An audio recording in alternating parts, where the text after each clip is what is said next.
Pode-se dizer que o ensino de arte no Brasil começa com os jesuítas, com a chegada dos jesuítas. Eles tinham com a catequese todo um trabalho não só da religião, mas também de educar os indígenas que aqui estavam e as pessoas que chegavam de Portugal também. Os jesuítas têm como princípio uma separação entre a retórica e o que é feito manualmente. A retórica sempre vale mais do que o que é o trabalho manual. E isso perdura até hoje, de certa maneira. A época jesuítica terminada, né, quando os jesuítas foram expulsos do Brasil, então se cria um vazio na educação, coloca no lugar aí, são importações algumas do que se consideraria que deveria ser a educação no Brasil.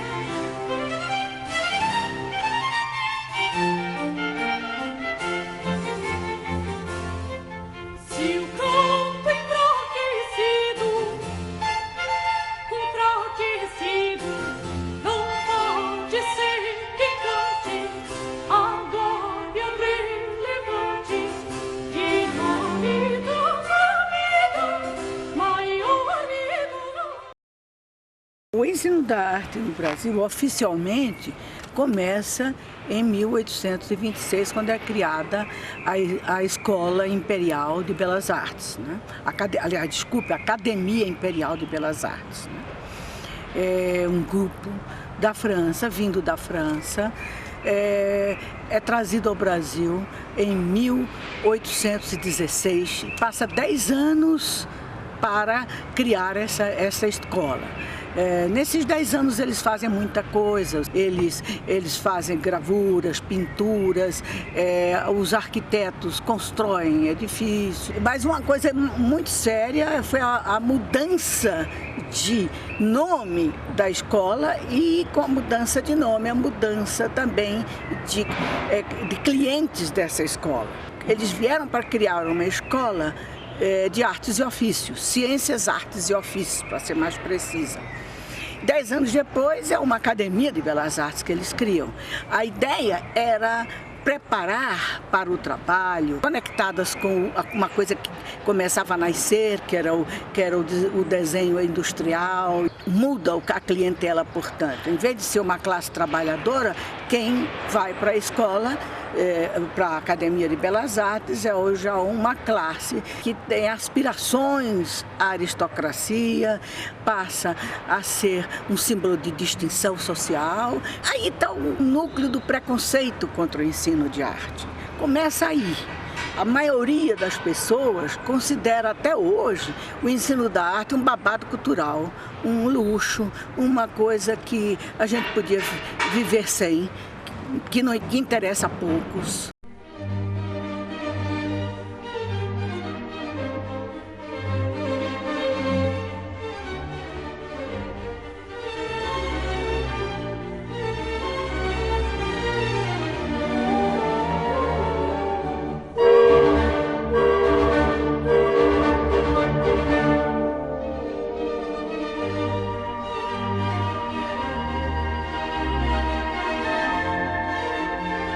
Música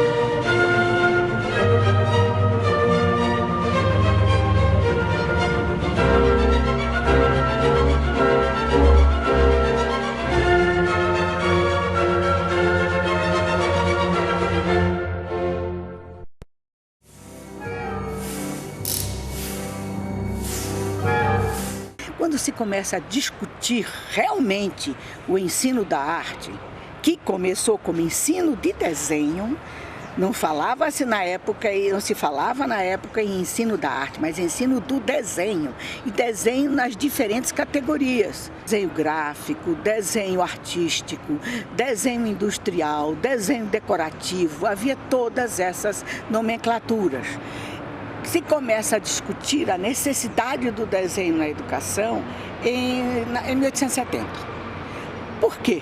Porque nesta época há a primeira industrialização brasileira, que principalmente a indústria do ferro batido, a indústria da construção civil, há um incremento enorme nessas áreas. É Rui Barbosa a voz mais altamente clamante por um ensino de desenho na escola. A primeira tentativa de se fazer uma lei orgânica para o ensino primário e secundário ocorre ao redor de 1880. Exatamente o que aconteceu na Lei de Diretrizes e Bases de 96. Não sei se vocês se lembram. Mas a Câmara dos Deputados preparou uma lei, tendo consultado todas as bases, sindicatos, etc., foi mandada para o Senado, não tínhamos mais imperador, então não precisava ir para o imperador, foi direto para o Senado. O presidente do Senado indicou um senador, que foi Darcy Ribeiro, para relatar. O Darcy deixou de lado o projeto que a Câmara mandou e fez o projeto dele, que inclusive não incluía a arte. Foi uma luta enorme dos arte-educadores, a continuidade da obrigatoriedade do ensino da arte. É uma luta que realmente pertence aos arte-educadores. O Brasil inteiro se mobilizou para exigir a permanência da obrigatoriedade do ensino da arte, que felizmente conseguimos. Mas naquela época foi a mesma coisa. Rui Barbosa largou o projeto que a Câmara mandou e fez o projeto dele. Até hoje é o projeto no qual o ensino do desenho aparece com a maior relevância.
A gente pode considerar que começa o modernismo com a criação das escolinhas de arte do Brasil, um movimento que incluiu muitas mulheres arte-educadoras. Entre essas mulheres que fizeram a escolinha está a Noêmia Varela, que está com 90 e tantos anos hoje, mora no Recife, e foi minha professora de muito arte-educador, que já está se aposentando por aí. Era um movimento de ensino não formal.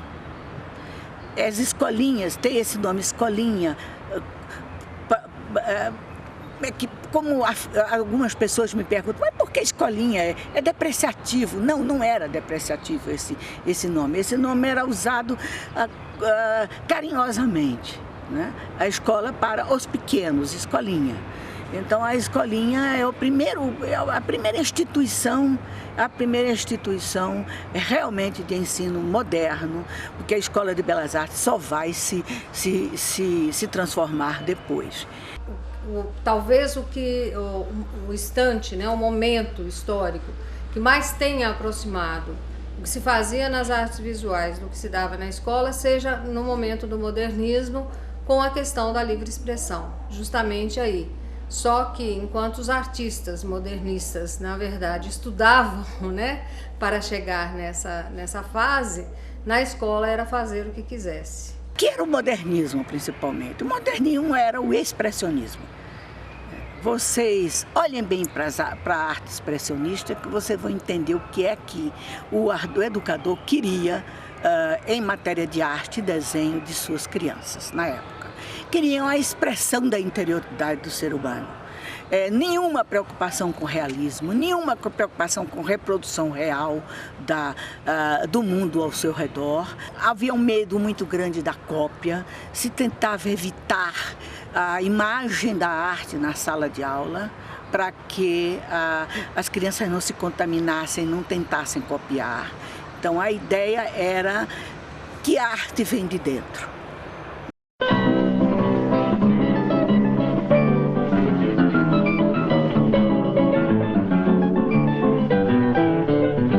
Agora vou mudar minha conduta, eu vou pra luta, pois eu quero me abrumar. Vou tratar você com a força bruta, pra poder me reabilitar, pois esta vida não tá sopa. E eu pergunto com que roupa que eu vou pro samba que você me convidou? Com que roupa que eu vou pro samba que você me convidou?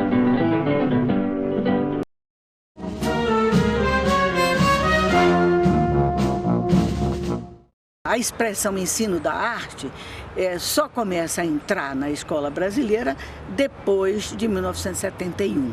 Antes era ensino do desenho. Havia um curso para preparar professores e era ensino, o curso chamava-se professorado de desenho. A partir daí entra a lei de 71 e que em 76 cria um curso para professores de educação artística. Eles optam por traduzir literalmente a expressão americana Art Education.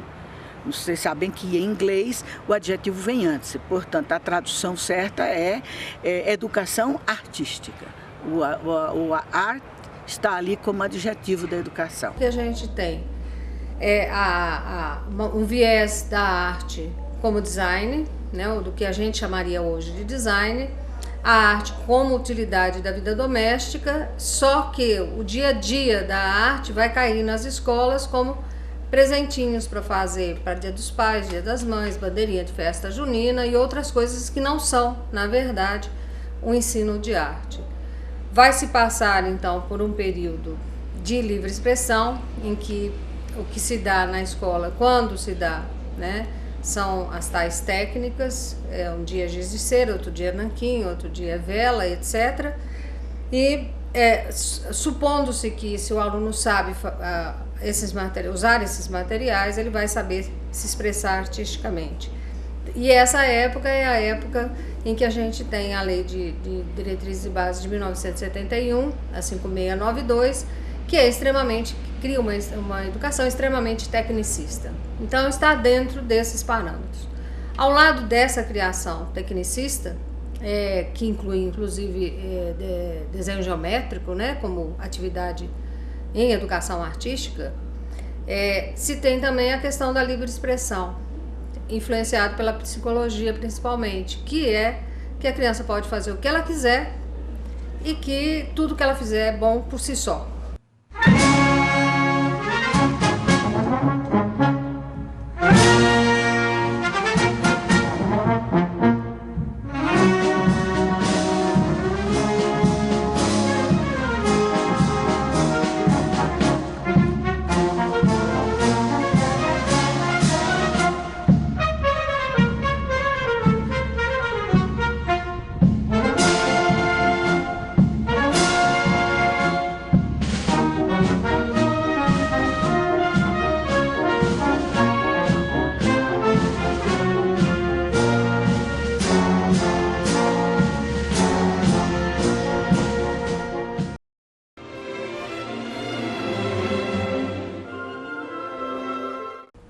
No começo do século XXI, o que a gente tem como base é ainda a abordagem triangular, né, sistematizada pela Ana May Barbosa, e essa sistematização ela vai permear assim todas as metodologias ou todos os caminhos metodológicos que se possa criar para ensinar arte, principalmente artes visuais. Não pense que começou assim, eu vou fazer abordagem triangular e começo a criar. Não é isso.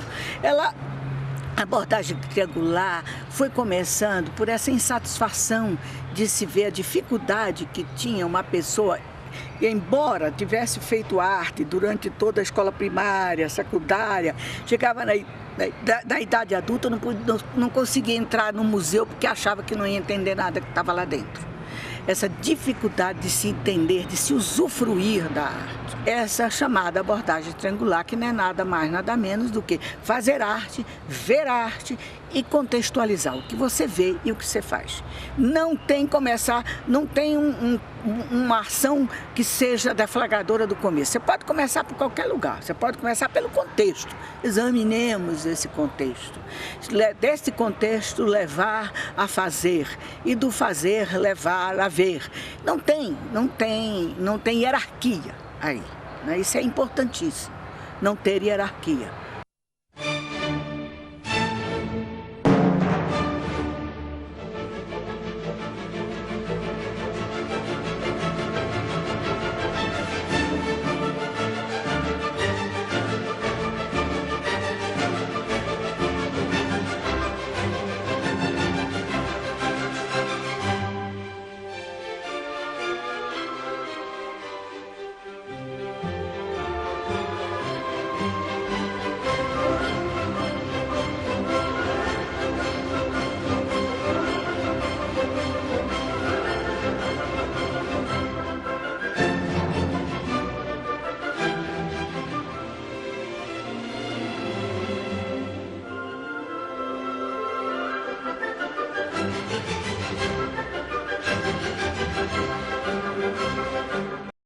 E na arte contemporânea o que a gente vê ainda é a maioria das pessoas, né, não sabendo usufruir essa arte do jeito que ela acontece hoje, né? Nós vivemos a arte contemporânea, que hoje é multifacetada, no entanto as pessoas ainda têm dificuldade de entender isso. Parte pela formação dos professores, mas não só dos professores, né, dos pais também, das pessoas de maneira geral, e grande parte por não se ter ainda uma efervescência cultural importante na vida das pessoas, né? Se deixar só por conta da escola fazer isso, vai demorar um pouco mais, embora seja sim papel da escola dar a entender, dar a conhecer, né, a arte contemporânea. Acho muito importante que continuem a trabalhar com arte, porque a arte é a atividade da mais alta qualidade do ser humano. A arte tem múltiplos significados. Pode ter um significado para mim, outro para você, outro para o seu professor, outro para o seu aluno. A arte dinamiza a mente e o corpo do homem e o faz extrapolar do cotidiano às novas realidades.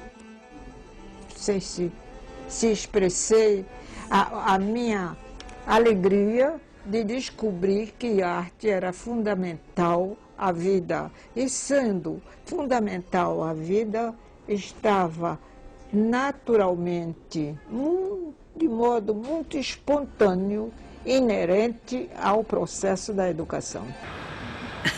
A bola está com vocês.